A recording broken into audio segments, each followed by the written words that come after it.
Assalamualaikum warahmatullahi wabarakatuh. Waalaikumsalam warahmatullahi wabarakatuh. Bismillahirrahmanirrahim. Alhamdulillahi rabbil alamin. Wassalatu wassalamu ala ashrafil anbiya'i wal mursalin. Sayyidina wa maulana Muhammadin wa ala alihi wa ashabihil mujahidin at-tahirin. Amma ba'du, subhanaka la ilma lana illa ma 'allamtana innaka antal alimul hakim. La hawla wa la quwwata illa billahil aliyyil azim. Saudara-saudara kaum muslimin, terutama adik-adik para remaja dan pemuda yang saya cintai. Apabila seseorang akan membangun rumah, tentu saja dia akan mengadakan beberapa pilihan. Sejak dari memilih lokasi di mana rumah itu akan didirikan, sampai kepada menentukan bahan-bahan kualitas yang akan dipakainya, sampai kemudian kepada wujud dan bentuk rumah yang akan ditinggalinya.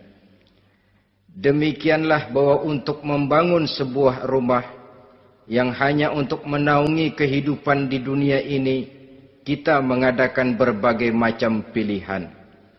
Apalagi kalau kita akan membangun sebuah rumah tangga yang kita harapkan tidak hanya akan menaungi kehidupan di dunia ini, tidak hanya untuk kepentingan kita saja, tetapi juga untuk kepentingan anak cucu kita di belakang hari, termasuk sampai kepada hari akhirat nanti.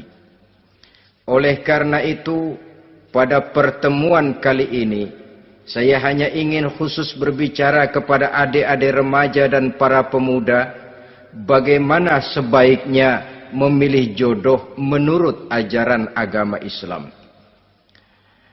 Dalam Al-Quran, Allah subhanahu wa ta'ala menjelaskan, Zuyyina linnasi hubbus syahawati minan nisa. Bahwa manusia, apapun jenisnya, asal dia bernama manusia, dihiasi dengan perasaan cinta kepada perempuan.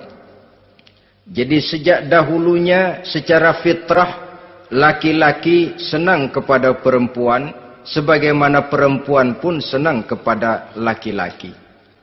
Dihiasi rasa cinta ini dalam kehidupan manusia.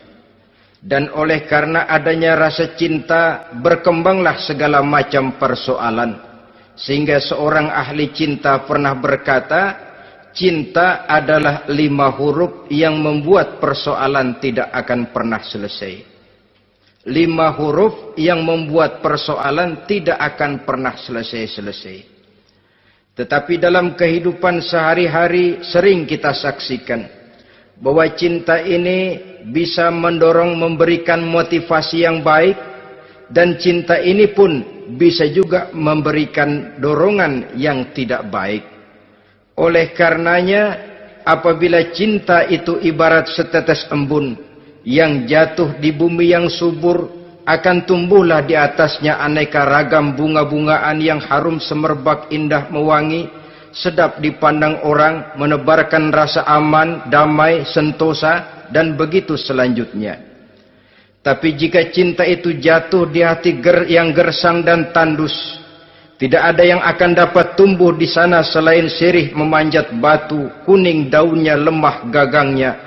Maka cinta yang semacam itu tidak akan memberikan dorongan positif kepada seseorang di dalam kehidupannya. Maka lebih dahulu kita akan membicarakan cinta dalam artian yang positif ini, untuk nanti sampai kepada perempuan yang bagaimana yang harus kita cintai, atau laki-laki yang bagaimana yang harus dicintai oleh seorang perempuan. Saudara hadirin yang saya hormati, cinta dalam artian yang positif, pertama, dia selalu mendatangkan keindahan. Yang kedua, cinta itu memberikan energi atau semangat untuk berjuang. Dan yang ketiga, cinta itu selalu membawa resiko dalam bentuk pengorbanan. Maka cinta yang positif pertama melahirkan keindahan. Disinilah orang memerlukan filter atau saringan. Sebab keindahan yang didasarkan karena cinta itu merupakan satu keindahan yang relatif saja. Boleh jadi karena indah orang jadi cinta, boleh juga jadi karena cinta segala sesuatu terasa jadi indah. Namun bagaimanapun juga, kalau hati sudah diliputi oleh rasa cinta, segalanya akan terasa menjadi indah. Cinta itu adalah keindahan.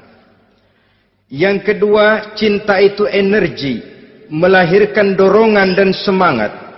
Yang lemah bisa menjadi kuat, yang takut bisa menjadi berani, yang jauh jadi terasa dekat. Itu semua karena dorongan cinta.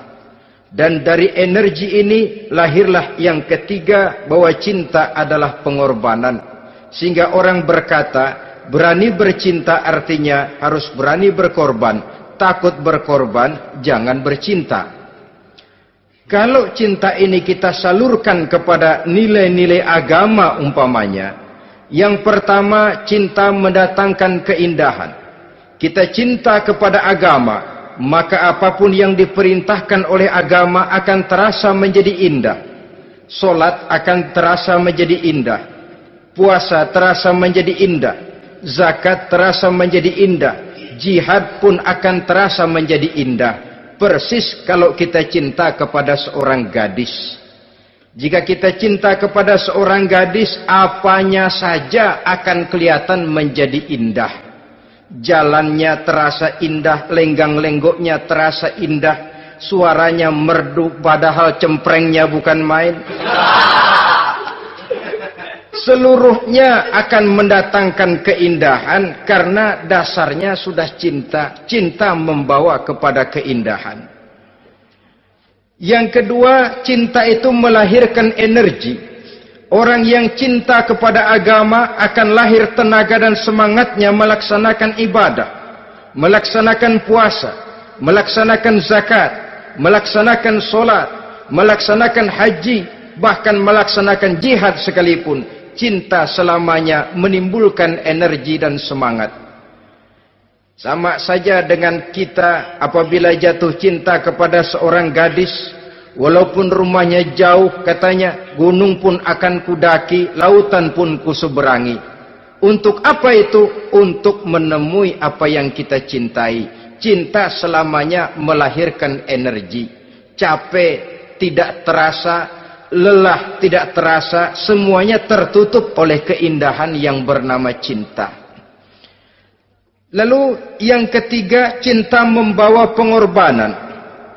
Apabila kita cinta kepada agama, maka pengorbanan terhadap apapun yang diminta oleh agama, baik itu pengorbanan waktu, tenaga, pikiran, harta, bahkan pengorbanan nyawa sekalipun, kita tidak akan berat melaksanakannya karena cinta kita kepada agama yang kita anut ini. Demikian juga cinta kita kepada seorang perempuan akan membuat kita rela berkorban. Apapun yang dia minta, jangankan kita tidak mampu, jangankan kita mampu, kita tidak mampu sekalipun, kita masih berusaha untuk mampu guna memenuhi tuntutan si buah hati belahan jantung. Kadang-kadang malam minggu si doi ngajak nonton. Umpamanya, duit tidak ada, gajian belum, kerja enggak. Timbullah inisiatif, entah sepatu kita jual ke tukang loa, entah celana mampir dulu ke tempat lain. Yang penting kita berkorban untuk memenuhi permintaan si buah hati belahan jantung. Ketika itu pengorbanan sudah tidak kita rasakan lagi. Bahkan pengorbanan yang paling pedih sekalipun, dalam gurau, dalam bercanda misalnya, dicubit kita oleh kekasih kita, pedih bukan main, terkelupas kulit, mengalir darah, bukan nangis, nyengir. malah kadang-kadang minta tambah dicubit lagi. Itulah romantikanya cinta, sanggup membuat orang berkorban, melahirkan energi dan semangat, menambah keindahan dalam kehidupan, sepanjang dia dalam artian yang positif. Kalau demikian masalahnya, di dunia yang penuh dengan perbenturan nilai sekarang ini, orang sering salah jalan bagaimana memilih jodoh untuk membangun rumah tangga yang bahagia. Jangan lupa bahwa membangun rumah tangga ini bukan hanya untuk 1-2 bulan, bukan hanya untuk 1-2 tahun, bahkan bukan cuma untuk kehidupan dunia, lebih daripada itu pun untuk menunjang kebahagiaan di akhirat. Oleh karenanya, memilih jodoh bukan satu hal yang mudah, bukan satu hal yang bisa dilaksanakan sambil lalu, tetapi memerlukan penelitian, memerlukan pengamatan yang mendalam. Apa petunjuk agama tentang itu? Dengan kata lain, bagaimana seharusnya seseorang memilih jodoh dalam kehidupannya? Ini tentu saja sumbangan moral buat adik-adik remaja dan para pemuda yang lagi kebingungan memilih jodoh, atau barangkali buat bapak-bapak yang kepengen nambah lagi.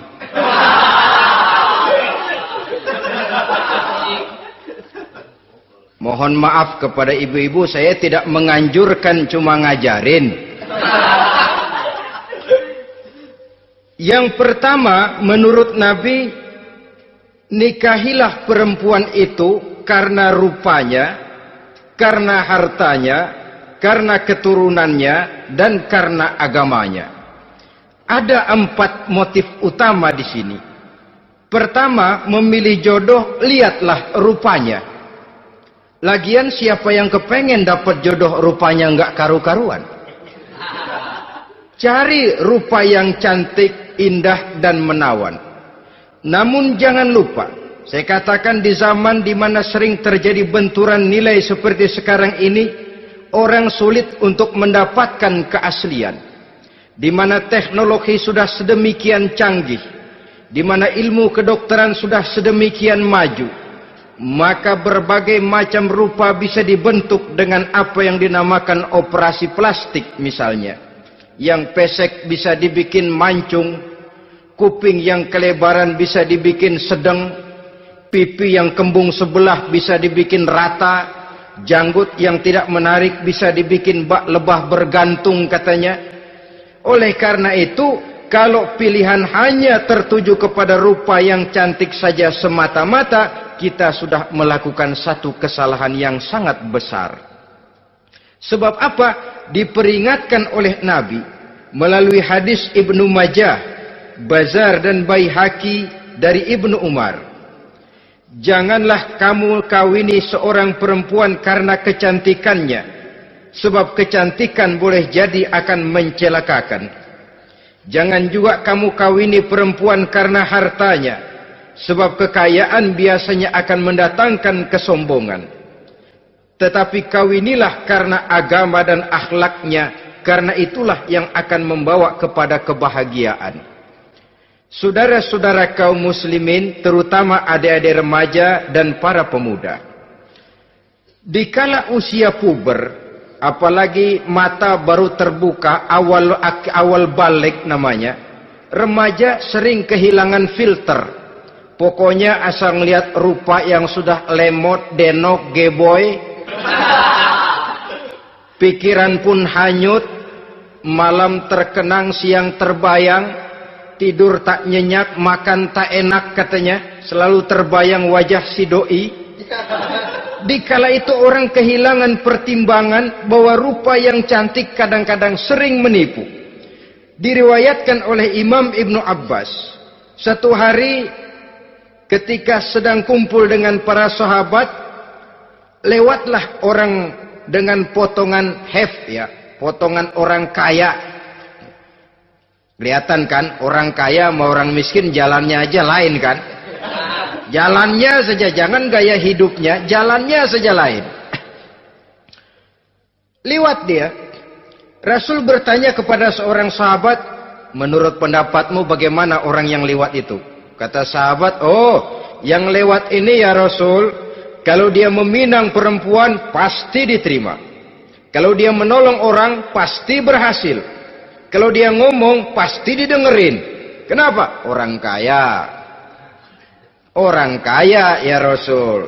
Kalau dia minang, perempuan mana yang kagak bisa menerima kalau dipinang oleh orang kaya? Biar mukanya udah belipet kayak dompet tanggung bulan. Kalau memang duitnya banyak, nggak kelihatan tuh muka yang belipet, yang kelihatan duit. Kalau dia nolong orang, pasti berhasil apa yang dia tolong itu. Kalau dia ngomong, pasti didengerin orang, walaupun omongannya biasa-biasa saja. Kenapa? Orang lihat penampilannya. Sudah, ketika orang itu lewat, beberapa lama kemudian lewat lagi seseorang yang kelihatannya miskin. Rasul tanya lagi, kalau orang ini, bagaimana pendapat kamu? Wah, potongan begini sih Rasul. Kalau dia minang, orang tolak. Siapa yang mau kawin sama kere begini? Kalau dia nolong orang, pasti nggak berhasil. Kalau dia ngomong, kagak bakalan ada yang mau dengerin. Siapa yang mau dengerin orang susah ngomong? Setelah orang itu lewat, apa kata Rasul? Orang yang terakhir, yang lewat ini, yang barusan lewat, jauh lebih baik dari yang pertama yang lewat tadi. Jauh lebih baik. Maksud dari ucapan ini, Rasul sebenarnya mendidik para sahabat jangan tertipu oleh penampilan. Sebab penampilan tidak selamanya mencerminkan keaslian. Apalagi di zaman sekarang, salon di mana-mana bejibun. Alis mata bisa dibikin, pipi bisa dicat. Yang pinggir kuning, yang tengah merah, di sebelah merah ada yang kehitam-hitaman, persis orang kepentok tiang listrik.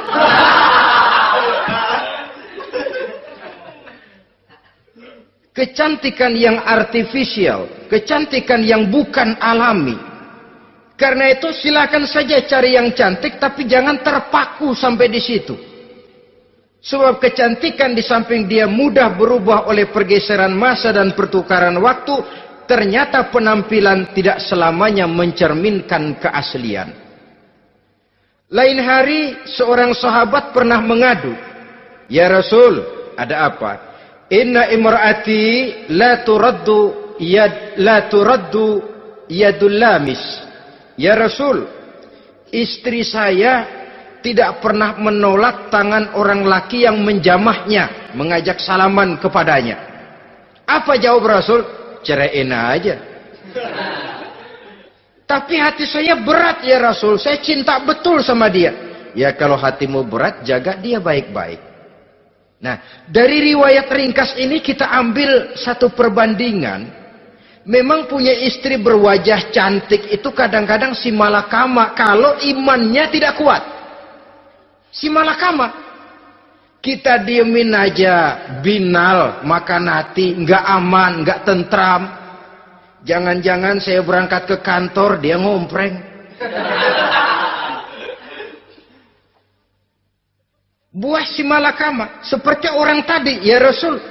Istri saya kelihatannya sebenarnya tidak negatif maksudnya ini, cuma bersalaman, tapi terlalu ngobrol. La turaddu yadul lamis, tidak pernah menolak orang yang ngajak salaman. Ya sekedar salaman. Tapi kan awalnya dari salaman. Kalau sudah salaman kan strum bisa ngederdet dari tangan situ. Kata Rasul sederhana saja. Ya kalau memang begitu ceraiin. Saya nggak kuat Rasul. Saya cinta betul sama dia. Kalau kau tak kuat berpisah dengan dia, jagalah dia baik-baik. Ajar, didik, tanamkan rasa keagamaan di dalam hatinya. Saudara-saudara kaum muslimin, jadi rupa yang cantik tanpa didasari oleh nilai-nilai agama akan membuat seorang suami di rumah tangganya seperti si malakama. Seperti berhadapan dengan buah si malakama kalau tidak diiringi dengan nilai-nilai moral yang luhur dan bekal agama yang tangguh. akan pergi jauh dari rumah rasanya tidak aman. Sedangkan di rumah saja siapa yang akan mencari nafkah? Dan begitu selanjutnya. Orang tadi jelas berhadapan dengan buah si malakama. Didiamkan, makan hati. Sebab, maaf, kalau seorang suami sudah tidak punya rasa cemburu terhadap istrinya, itu kan yang disebut dayus. Dan dayus itu, jangankan masuk surga, bau surga saja dia tidak dapat. Tapi cemburu dalam artian bukan cemburu buta, cemburu dalam artian yang wajar. Dia cemburu, akan dikerasi takut kalau istrinya minta cerai, sedangkan dia cintanya sudah kadung medok bener. Si malakama jadinya. Nah, ini juga satu riwayat yang memberikan gambaran kepada kita. Pilihan, silakan cari rupa yang cantik saja. Cari yang cantik. Tapi kalau itu dijadikan motif utama tanpa dasar-dasar agama, saya khawatir nanti rumah tangga kita akan berhadapan dengan buah si malakama. Jadi adik-adik remaja, usaha, ikhtiar, cari yang cantik, yang kira-kira nggak membosenin. Supaya kita betah tinggal di rumah, supaya kita merasa ada tempat berbagi rasa, ada tempat kita bernaung. Sebab kalau nyari bini sebini-bininya mah, ya jodoh di tangan Tuhan, kagak usah nyari juga ntar datang diri, umpamanya. Iya, kalau yang datang peot. Orang harus berusaha, walaupun pada akhirnya jodoh toh memang ditentukan Allah. Kan 3 hal yang kita tidak bisa menentukan itu katanya. Maut, rezeki, jodoh. Itu yang masuk mysterious problem. Problem yang misterius. Maut, misterius. Kapan kita mati, kita sendiri tidak tahu. Tahun depan, 50 tahun lagi, 100 tahun lagi, tidak pernah seorang pun diberitahu. Tapi yang pasti dia bakal datang. Kapan dan di mananya kita tidak tahu. Bisa di rumah, bisa di masjid, ya alhamdulillah. Bisa di majelis taklim, syukur. Bisa di medan perang membela agama, bagus.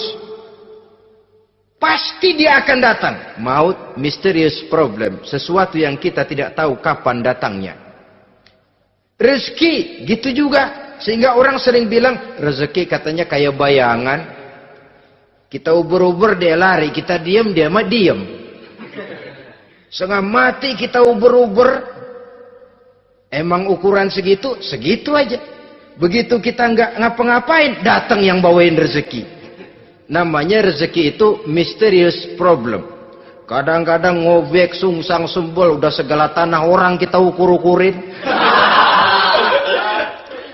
Udah segala ngomong sudah nggak ada yang loh, tuh sudah buta.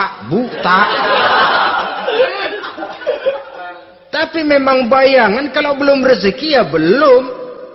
Kadang-kadang nyari kode sampai tidur di kuburan.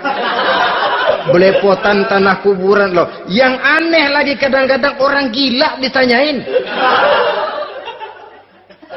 Allahu Akbar, ini kode-kode zaman sekarang ini. Sampai orang waras nanyain orang gila itu gimana itu? Ini sudah efek yang betul-betul negatif. Sudah jelas orang gila kok ditanya. Apa kira-kira yang nanya nggak lebih gila dari yang gila itu?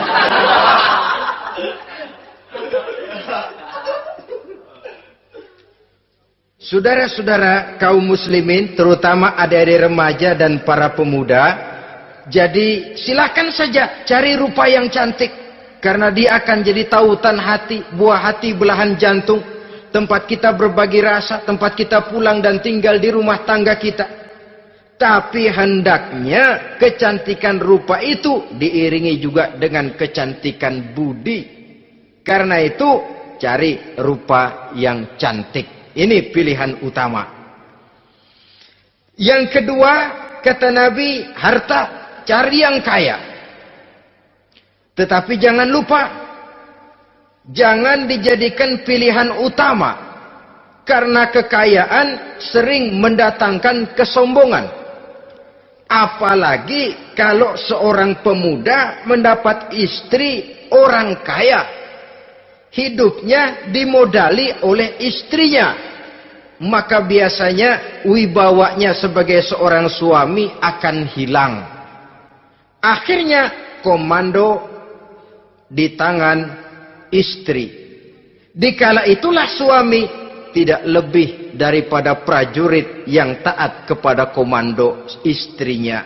Padahal menurut konsep Quran, ar-rijalu qawwamuna 'alan nisa, laki-laki diciptakan sebagai pembimbing bagi perempuan. Kalau nanti suatu saat terjadi benturan, sedangkan modal diberikan oleh istri, terjadilah pengungkitan. Kata istrinya apa? Lu jangan bertingkah, lu kan kawin sama gue, modal lu kolor doang.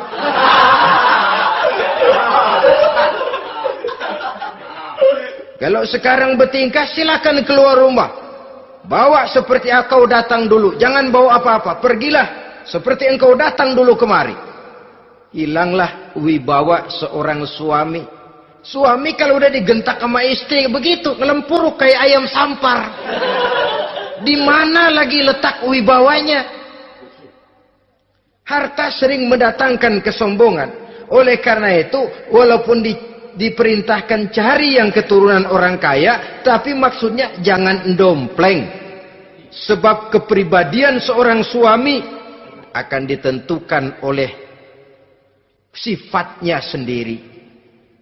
Keberadaannya ditentukan oleh karya dan perbuatannya sendiri. Itulah yang akan menampilkan kepribadian dia dalam kehidupan di masyarakat ini. Saudara-saudara kaum muslimin, terutama adik-adik remaja dan para pemuda, kan kadang-kadang di zaman sekarang kan kelas-kelas gigolo, playboy ya, nyari tante-tante kesepian, mejeng-mejeng di pinggir-pinggir jalan dengan harapan apa? Ya barter lah, tukar tambah. Nah, supaya dapat rokok, dibelikan pakaian, motor, dan sebagainya. Tapi yang jelas hilang harga diri sebagai laki-laki. Dan itu yang paling mahal. Kalau seorang laki-laki sudah kehilangan harga diri, apalagi yang bisa dibanggakan dalam kehidupan ini? Apa artinya naik mobil kalau kepala tertunduk ke bawah? Apa artinya jalan di tengah masyarakat kalau kita tidak bisa menengadah dengan satu kebanggaan? Hilangnya harga diri merupakan kehancuran awal dari sebuah pribadi yang untuk jangka panjang kita tidak akan bisa lagi berbuat banyak. Tanpa harta orang memang sulit untuk bahagia. Tapi harta semata-mata bukan merupakan jaminan bahwa orang lantas akan bahagia. Saya barangkali harus berkata, banyak orang miskin yang kaya. Tapi tidak sedikit orang kaya yang miskin. Saya ulangi ini. Banyak orang miskin yang kaya. Tetapi tidak sedikit orang kaya yang miskin. Nah, bagaimana pengertiannya? Orang miskin yang kaya, materinya sederhana, peralatan rumah tangganya sederhana, tapi hatinya kaya. Oleh karena hatinya kaya, jiwanya lapang. Sebaliknya, orang kaya yang miskin, di tengah kelimpahan materi yang berlimpah, segalanya serba ada, hatinya yang miskin. Kelimpahan materi tidak akan sanggup mengobati kemiskinan hatinya. Sehingga di tengah kehidupan yang serba ada, dia masih merasa kurang, maka dia tidak pernah cukup. Di tengah kemilauan dan gemerlapan serta glamornya rumah mewah, dia merasa hidup di tengah gurun pasir yang gersang dan tandus. Karena itu, biarlah miskin harta tapi kaya budi, daripada kaya harta tapi miskin budi. Lebih utama lagi, kaya harta, kaya budi. Itu idealnya. Dasar pilihan ketiga, sesudah rupa dan harta, menurut Nabi, keluarga. Faktor keturunan sangat menentukan. Pepatah mengatakan, buah apel akan jatuh tidak terlalu jauh dari pohonnya. Biasanya kalau bapak kalong, anak kampret. Bapak nyolong, anak nyopet.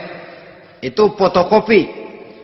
Saudara-saudara, sungguh pun demikian, faktor keluarga bukan merupakan yang paling dominan. Karena segalanya memang bergantung kepada hidayah dari Allah Subhanahu wa ta'ala. Kalau hidayah datang, bisa saja anak maling bisa jadi kiai. Kalau hidayah datang, bisa saja anak Nabi malah ikut bersama orang-orang kafir.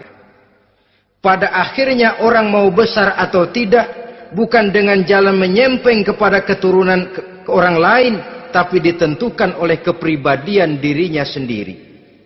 Tidak bisa kita menjadi besar dengan menyebut kebesaran orang lain. Itu sebabnya dicontohkan oleh Imam Ali pada saat beliau berkata, "Laisal fata may yaqulu kana abi, walakinnal fata may yaquluha anadha." Anak muda yang gentleman adalah anak muda yang berani berkata, "Inilah saya." Bukan anak muda yang membanggakan leluhurnya. Ini kan zaman sekarang ini lagi ngetop-ngetopnya lagu-lagu cengeng katanya dah. Sebenarnya menurut saya bukan cuma lagu cengeng yang jadi masalah. Lagu cengeng cuma satu efek dari sikap yang lebih utama dari itu, yaitu mental cengeng. Kalau mental sudah cengeng, apapun yang kita lakukan akan jadi cengeng. Tidak cuma lagu, kebudayaan yang lahir akan kebudayaan cengeng. Jadi pengusaha cengeng. Jadi pejabat cengeng. Jadi kiai cengeng. Kenapa? Mental cengeng. Di antara mental cengeng itu apa? Mengandalkan fasilitas atasan. Kalau tidak ada fasilitas dari atas, lantas tidak bisa berbuat apa-apa, cengeng. Menjadi besar bukan karena karier pribadi, tapi karena nasib katrolan. Itu pun termasuk mental cengeng. Sedikit gagal, bagaimana sedikit jalan buntu, sedikit deadlock, lu ngapain lu melulu? Saudara hadirin yang saya hormati, jadi lebih penting dari sekedar lagu-lagu cengeng, saya malah lebih suka bicara mental cengeng ini. Mental yang cepat putus asa. Mental yang tidak mau mengeluarkan usaha maksimal. Mental yang hanya mengandalkan fasilitas. Sedangkan pribadinya tidak lebih daripada pribadi sumuhun dawuh, pribadi kulonuwun, pribadi kumaha juragan wae, pribadi oke bos, pribadi asal bapak senang. Bukankah itu semua merupakan cermin dari mental-mental yang cengeng, yang untuk jangka panjang tidak akan pernah menguntungkan daripada pembangunan bangsa dan negara yang kita cintai ini. Seseorang mau besar atau tidak, bukan dengan jalan menyempeng kepada kebesaran orang lain. Bahkan Syauqi dalam sebaik syairnya yang lebih tegas mengatakan, wa syarrun nasi zu khumulin iza fakhartahum zakarul jaduda wa syarrun nasi wa khairun nasi zu syarafin qadimin aqama li nafsihi syarafan jadida. Generasi yang paling jelek adalah generasi pemalas. Kalau kelihatan orang lain lebih hebat dari dia, disebut-sebutnya kebesaran nenek moyangnya. Dia sendiri nggak punya prestasi apa-apa. Kerjanya cuma ngandeli babe. Kerjanya cuma menggelayuti fasilitas orang tuanya. Tanpa itu, dia tidak akan punya nilai dan harga sama sekali. Ini generasi paling jelek. Kalau orang lain kelihatan lebih hebat, dia sebut nenek moyangnya. Lo sih belum apa-apa lo, baru kopral lo. Engkong gua no, komandan Hansip. Engkongnya yang disebutin. Dia sendiri tidak punya prestasi apa-apa. Jadi silahkan saja cari gadis dari keturunan keluarga yang baik-baik. Tapi jangan jadikan tendensi utama, jangan dengan niat untuk menyempeng kepada kebesarannya. Tapi paling tidak dengan niat agar mudah-mudahan dari benih yang baik ini akan lahir keturunan-keturunan yang baik pada akhirnya nanti. Itu yang kita harapkan. Bukan lalu dengan pertimbangan, weh, mertua gue bos nih, kali aja begitu gue kawin aja mampus. Ini semua warisan kan jatuh kemari semua. Kalau itu niatnya sudah jelas salah. Kita mencari perempuan dengan keturunan-keturunan yang baik dengan berharap agar anak-anak kita nanti yang akan merupakan benih cucunya akan melahirkan kebaikan-kebaikan seperti leluhurnya dulu. Saudara, pilihan yang keempat kata Nabi, agama. Ini yang paling inti. Kenapa? Agama itu motivasinya moral. Di sini segalanya ditentukan. Rupa yang baik, harta yang banyak, keluarga yang luhur. Kalau sudah dilandasi oleh agama yang rapuh, bahkan tidak beragama sama sekali, ketiga hal di atas tadi hanya akan mendatangkan malapetaka. Sekarang kan kita tertipu oleh penampilan. Padahal penampilan belum tentu kenyataan. Di jalan-jalan kita akan lebih terpesona melihat gadis pakai miniskirt di atas lutut ketimbang kita melihat gadis-gadis yang pakai jilbab. Kalau sudah pakai jilbab keliwat, yang usil banyak banget, bau sorga nih. Bau sorga katanya. Tapi kalau sudah yang pakai miniskirt itu yang lewat, itu dari ujung ke ujung mata kagak mau kedip. Laler nemplok di mata kagak dirasain. Kita terpesona oleh penampilan zahir, padahal penampilan belum tentu memantulkan hal yang sebenarnya. Tapi memang itulah watak manusia. Watak manusia, saya katakan manusia tanpa kecuali. Tetapi bergantung kepada pemikiran jangka pendek atau jangka panjang. Kalau jangka panjang yang kita pikirkan, ya tentu kita tidak akan mudah terpesona oleh hal yang zahir. Sampai-sampai Quran sendiri mengatakan budak yang hitam legam tapi beriman itu lebih baik daripada orang-orang musyrik walaupun cantik, denok, lemot, geboy. Ada lagi nggak bahasa yang lebih dari itu? Cantik, denok, lemot, geboy, bahenol, nerkom. Tapi kafir masih lebih baik budak yang hitam legam sekalipun. Kalau dia beriman. Kenapa? Rumah tangga untuk jangka panjang. So itu Islam tidak membolehkan kawin campuran dengan lain agama. Walaupun ada ayat yang mengatakan boleh kawin dengan ahlul kitab. Tapi sebagian mufassir menjelaskan bolehnya kawin dengan ahlul kitab itu dalam kondisi darurat. Dalam kondisi normal tidak bisa. Kenapa? Kalau sudah berlainan agama, akan terjadi kerancuan rumah tangga untuk jangka panjang. Bagaimana membina dalam keharmonisan di rumah tangga? Bagaimana nasib anak-anak nanti? Kadang-kadang ada keluarga, kami sih keluarga modern. Anak-anak kami berikan kebebasan untuk milih agama apa saja. Bapaknya Islam, istrinya Kristen, anaknya ada yang Hindu, Buddha. Bagus nih, keluarga pecel namanya. Bagaimana keluarga modern bisa seperti itu? Padahal seorang suami bertanggung jawab di hadapan Allah. Dia akan ditanya tentang istrinya. Dia akan dimintakan pertanggungan jawab tentang anak-anaknya. Kalau istri kita berlainan agama, mungkin terjadi pengkaplingan. Pokoknya kalau anak perempuan ikut ibu, anak laki ikut bapak. Administrasi dunia bisa begitu. Tapi akhirat, pertanggungan jawab di hadapan Allah. Bisakah kita? Sorry aja Tuhan emang janjinya begini. Saudara hadirin yang saya hormati. Oleh karena itu, budak legam hitam kalau beriman masih lebih baik daripada orang-orang yang tidak beriman. Walaupun cantik dan mempesona. Kenapa? Ini faktor agama. Ya buat 1-2 bulan bisa terwujud rumah tangga yang tentram. 2-3 tahun mungkin masih bisa bertahan. Tapi sampai kapan? Sampai kapan itu akan terwujud? Pada akhirnya akan muncullah dilema yang akan sulit buat diatasi. Oleh karenanya motif agama dijadikan stres oleh Nabi. Fasfar bizatiddin taribat yadak. Pilih agama sebagai titik sentral, sebagai pilihan utama. Kalau agamanya kuat, walaupun rupanya sederhana, tapi karena nilai agamanya kuat, dia bisa menyenangkan hati suaminya.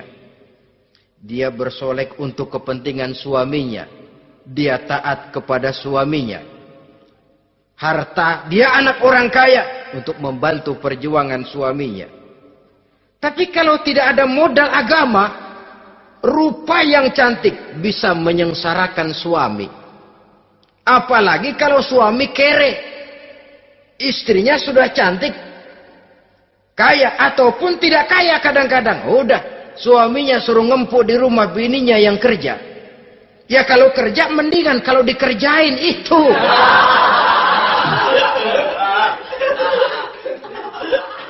Itu yang repot. Saudara hadirin yang saya hormati, dan ini bukan satu dua kasus. Alangkah malangnya kalau sudah terkena hal seperti itu. Akhirnya seperti pengaduan sahabat kepada Rasul tadi. Mau diceraiin, cinta saya udah medok benar Rasul. Enggak diceraiin, hati saya ngebet, pegel. Si malakama akhirnya. Jadi oleh karenanya agama. Kalau dia cantik, walaupun miskin, agamanya kuat, dia bisa memelihara kehormatan diri. Dia kaya, agamanya kuat, hartanya disalurkan di jalan Allah. Karena itu, agama jadikan pilihan utama. Dan ukuran agama itu bukan cuma jilbab loh. Ya kadang-kadang ada juga yang jilbabnya nggak pernah lepas, tapi kadang-kadang akhlaknya lebih binal dari yang keribo. Ada, cuma sekedar kamuflase saja, itu pun penampilan.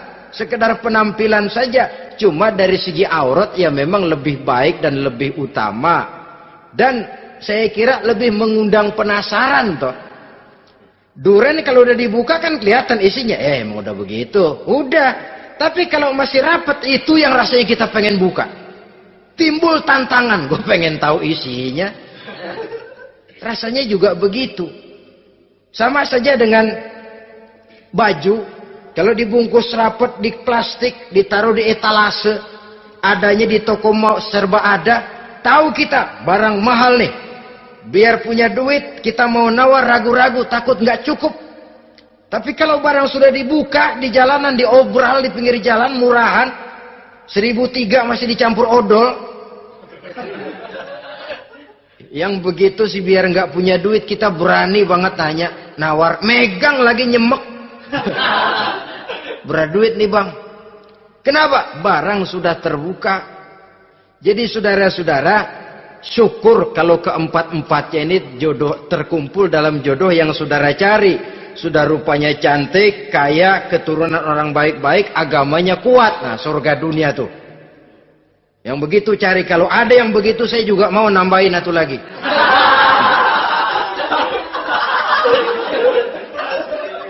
Tapi yang kumpul keempat-empatnya ini terus terang saja langka. Makhluk langka ini. Kadang-kadang cantik, kaya, keluarganya hebat, agamanya nol, akhlaknya kayak setan. Tapi yang paling celaka kalau empat-empatnya kagak ada. Rupanya jelek. Melarat. Bapaknya biang maling. Kagak beragama lagi. Apanya yang mau dipilih? Mampus saja mendingan. Sudah nggak ada pilihan sama sekali tuh. Sudah nggak ada pilihan sama sekali. Saudara hadirin yang saya hormati, terutama adik-adik remaja. Nah, lalu apa motivasi agama dalam pembinaan ini apa? Agama ini kan memberikan contoh bahwa perempuan yang baik itu, yang kita ingin jadikan dia sebagai ideal dalam pencarian jodoh, tandanya 3. Iza ra'aitaha saratka, kata Nabi. Kalau dipandang, dia bisa menggembirakan kamu. Kan ini yang penting buat seorang suami. Kalau saudara nanti jadi suami, punya istri yang jadi partner setia mendampingi suaminya.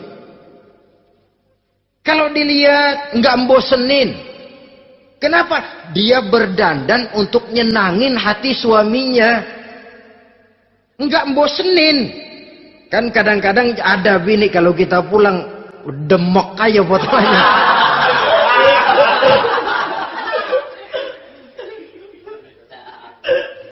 Ini yang bikin suami nggak betah di rumah ini kan yang begini. Adapun perempuan yang beragama, apabila dipandang oleh suaminya, dia pandai menyenangkan hati suaminya. Andai kata suaminya dalam kesulitan, dia tidak menambah beban kesulitan. Paling tidak dia bisa memberikan satu bantuan moral. Bantuan moral untuk mengurangi beban kesulitan daripada suaminya. Suami pulang dagang rugi, kata istrinya, romantika bang. Sekali-sekali lah, masa selamanya dagang mau untung. Besok siapa tahu untung lebih besar. Kan meringankan tuh. Kadang-kadang enggak, suami pulang dagang dari pasar panas, rugi. Sampai rumah bini pidato. Peletar-peletor. Lu dagang rugi emang lu laki goblok.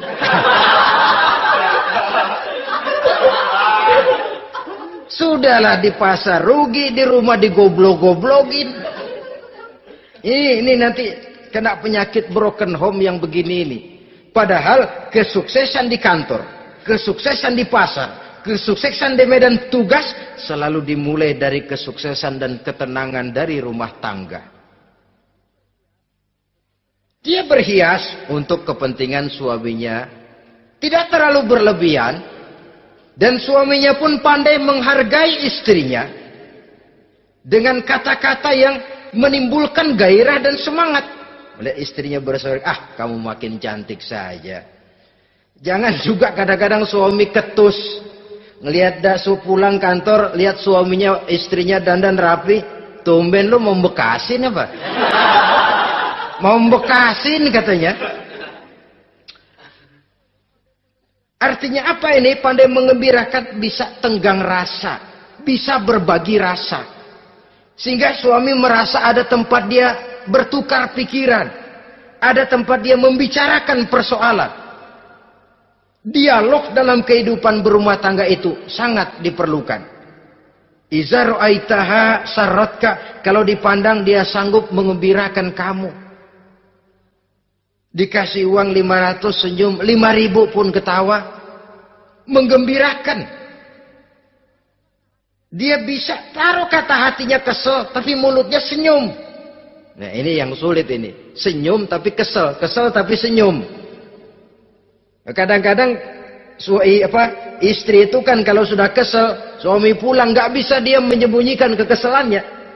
Dari jauh suami sudah lihat ini yang nyambut, ini bemo ini. Udah monyong, serem. Saudara hadirin yang saya hormati, yang kedua, bila diperintah dia taat. Ini pengaruh agama. Sehingga Nabi mengatakan, "Lau amartu li ahadin ayyasjuda ila ghairiha, la amartul mas'ada la amartul mar'ata litasjuda ila zawjiha likibari haqqihi 'alaiha." Andai kata saja boleh aku memerintahkan manusia untuk sujud kepada sesama manusia, pastilah aku perintahkan perempuan untuk sujud kepada suaminya. Kenapa? Karena besar hak suaminya kepada dirinya. Untung sujud kepada manusia tidak boleh. Andai kata boleh, perempuan disuruh sujud sama suaminya. Ini tidak perlu sampai sujud, cium tangan saja minta ridho suami. Kadang-kadang perempuan sekarang berat. Paling banter setahun sekali lebaran doang. Laki pulang sembahyang tubruk, cium tangan, minta redo, nangis segala macam. 3 hari habis lebaran beras habis, monyong aja lagi.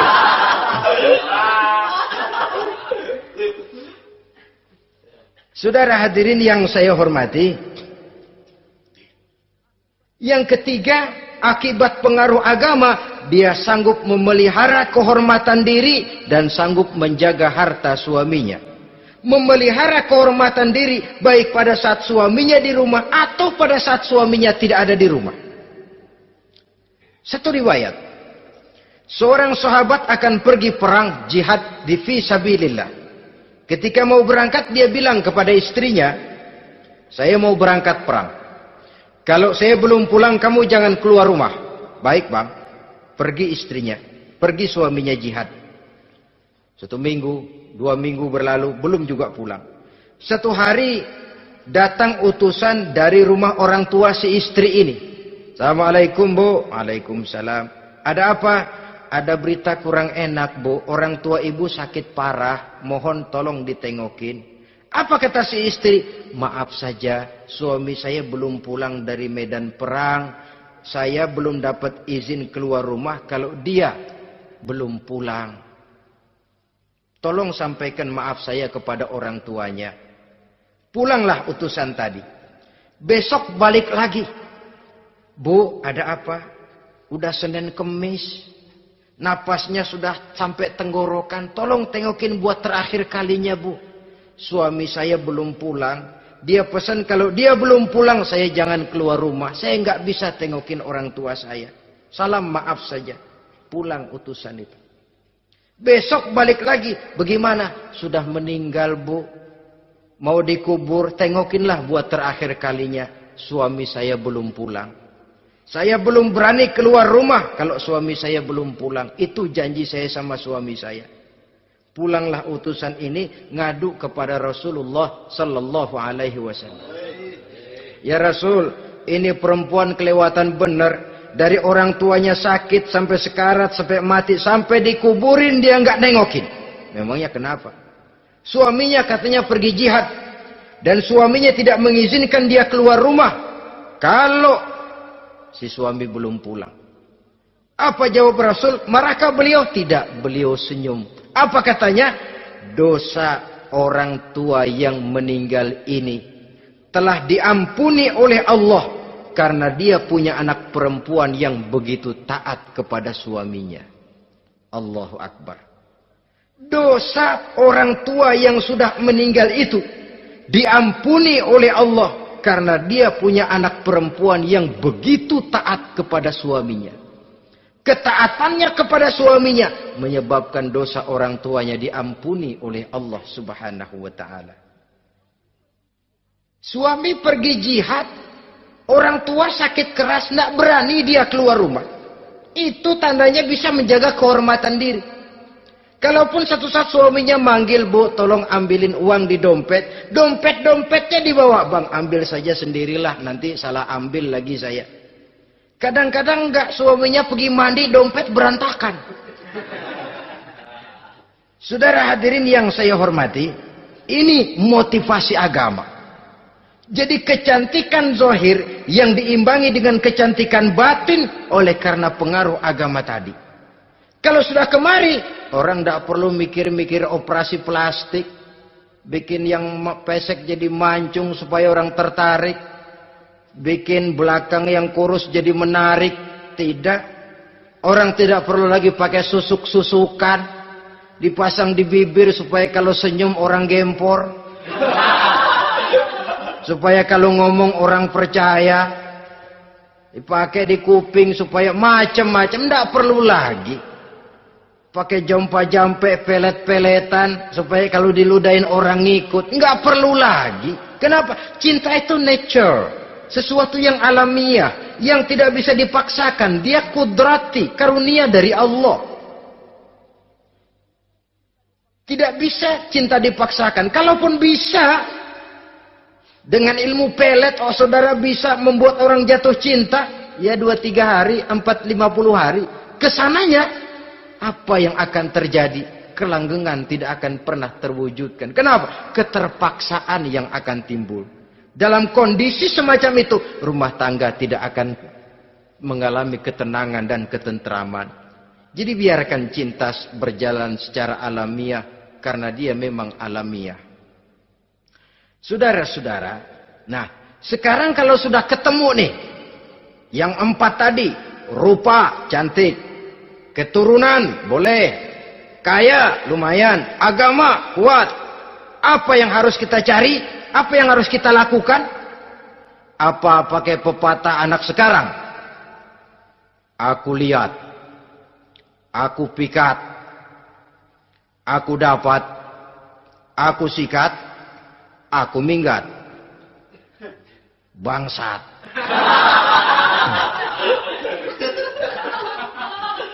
Itu kan ada moto cinta kilat begitu tuh. Cinta kilat katanya. Aku lihat, aku pikat, aku dapat, aku sikat, aku minggat. Bangsat. Atau kita harus hanyut dalam arus free love, free sex, samenleven, eksperimen dulu? Tidak.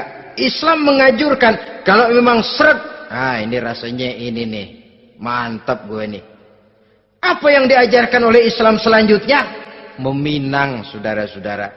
Meminang adalah langkah awal untuk mengikat tali pernikahan. Diizinkan meminang. Dan di dalam meminang pun diizinkan untuk melihat. Cuma kalau boleh, ya syaratnya itu, waktu melihat itu jangan sampai ketahuan si perempuan yang akan kita pinang itu. Untuk apa kita meminang? Pertama untuk yakin. Yakin bahwa perempuan yang kita inginkan ini sudah kumpul syaratnya itu, tidak ada cacatnya. Yang kedua, untuk memperkuat tekad hidup berumah tangga. Diperlukan meminang. Adapun adat itu berbeda, tapi bahwa konsep meminang itu dalam Islam ada, itu jelas. Ya kalau mesti bawa pisang raja, pakai roti buaya, pakai martabak segede ban mobil truk segala macam, itu adat saja, ya. Tapi yang real meminang itu ada dalam Islam. Nah, bagaimana adab meminang? Setelah kita tahu anak ini cantiknya ya, keturunan baik, ya kekayaannya lumayan, agamanya kuat, pinanglah dia. Caranya boleh lihat langsung. Lihat langsung kalau bisa tanpa setahu si perempuan. Dan batas yang boleh dilihat itu muka dan tangan. Itu saja. Jadi jangan gerusak. Minta permisi Pak, saya mau ngelihat anak bapak seutuhnya. Soalnya buat saya ini nanti. Apanya aja dibedolin, jangan. Kira-kira yang boleh itu muka sama tangan. Andai kata kita risih, sebab nanti kalau nggak jadi akan jadi timbul rasa malu dan si perempuan juga kasihan. Boleh mengutus perempuan yang kita percaya. Coba kau ke sana, lihat kondisinya yang sebenarnya bagaimana. Kalau ngelihat dari jauh sih utuh, siapa tahu nanti tangannya kurang sebelah. Coba lihat sana. Saudara-saudara, kemudian boleh juga ditanyakan kepada orang tuanya. Dan dalam hal ini orang tua si gadis tidak boleh menyembunyikan aib atau cacat yang dimiliki oleh anaknya. Dia harus menceritakan apa adanya. Sampai pun kekurangan anaknya yang paling kecil sekalipun. Sebab apa? Jangan sampai istilah pepatah beli kucing dalam karung. Kedengeran suaranya doang meong-meong, begitu dibuka tuh kucing gempor sebelah kakinya nggak ada. Kan tentu kita tidak kepengen kecewa di belakang hari. Itulah perlunya meminang sebagai jembatan untuk menuju kepada pernikahan. Nah, dengan demikian kalau sudah usaha meminang ini dilaksanakan, jangan merasa sudah setengah resmi. Ini yang kadang-kadang jadi penyakit.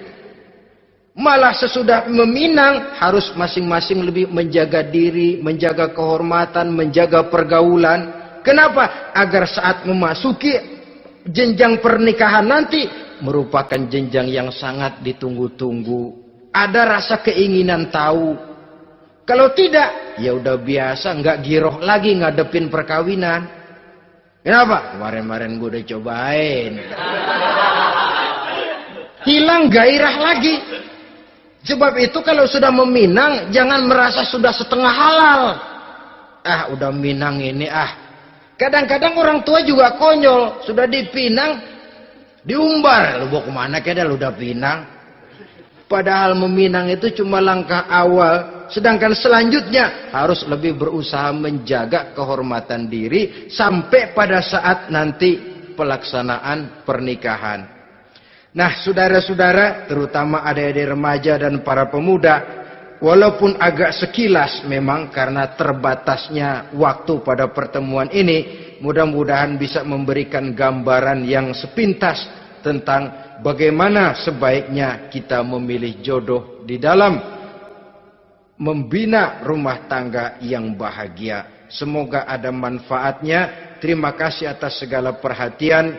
Mohon maaf atas segala kekurangan. Usikum wa nafsi bitaqwallah. Wassalamualaikum warahmatullahi wabarakatuh.